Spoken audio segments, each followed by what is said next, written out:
Stop changing what you offer. You need to start changing how you offer it. Most producers think they need a better offer, more services, more bonuses, more random extras, but a lot of the time that's not even the real problem. The real problem is that the way you offer your services feels average. I realized this when clients kept telling me about other studios they had gone to. They would tell me stuff like the engineer wasn't attentive, they got charged extra for random things, the process felt off, or they didn't feel comfortable. And that for me was when it clicked. People are not just buying the service, they are buying the experience of working with you.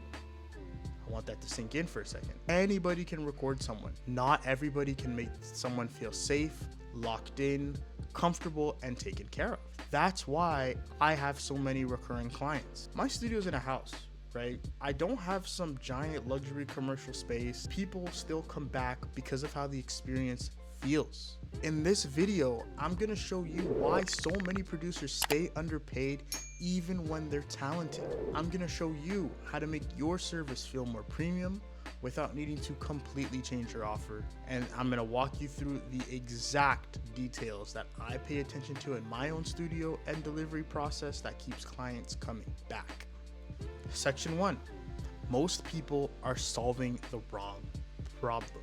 A lot of producers think the answer is changing the offer, right? Add more, do more, throw in more extras. But sometimes the problem is not even what you're offering. It's how the offer is being experienced. You need, and I need to stress this to you guys, you have to stop looking at your business only as the owner.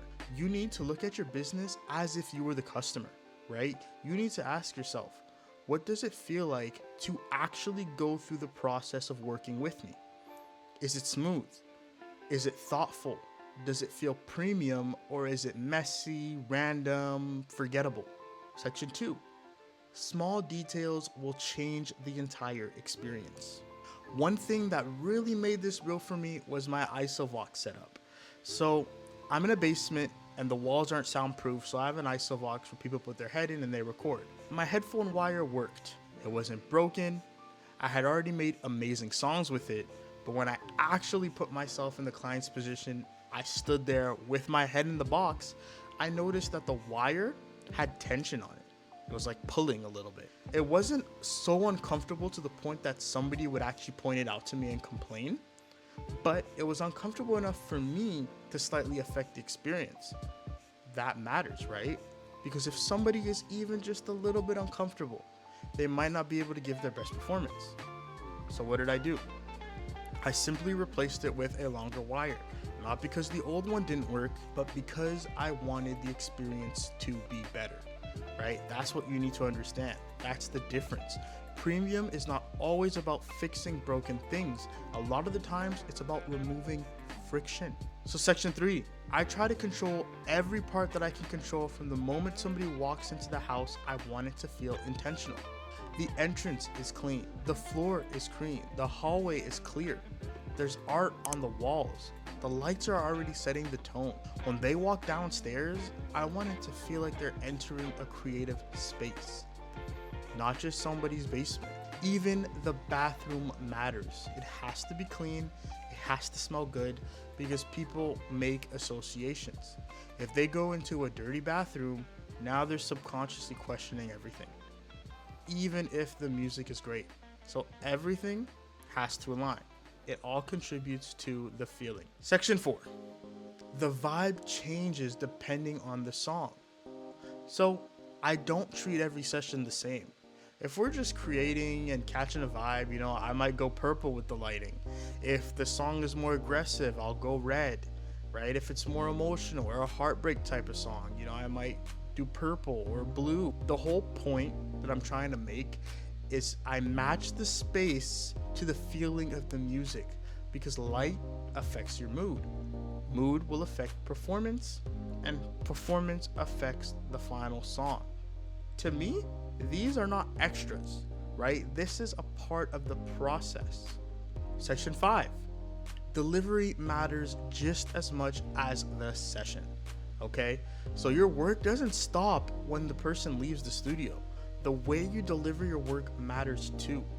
Cheap feeling delivery will kill perceived value fast, right? So if files are all over the place, they're not labeled properly, it's hard to find, and it's sent in some lazy way, that will lower the experience. For me, I make sure that everything is organized. From zip folders, labeled stems, clear files, everything is easy to understand. And if somebody has recorded the song with me, I'll even go a step further, right? So in that folder, I'll send a little Pinterest board or visual references for how I think the song could look if they decide to go the route of a music video. Not because I have to, but because that extra 10-15 minutes that it takes me to find a couple images makes it feel premium. It makes the client feel like they're not just paying for a track, they're working with a real creative partner. And that is super, super important. Section 6, why this lets you charge more. A lot of people ask, why can't I charge more? What is going on? And sometimes the answer is simple.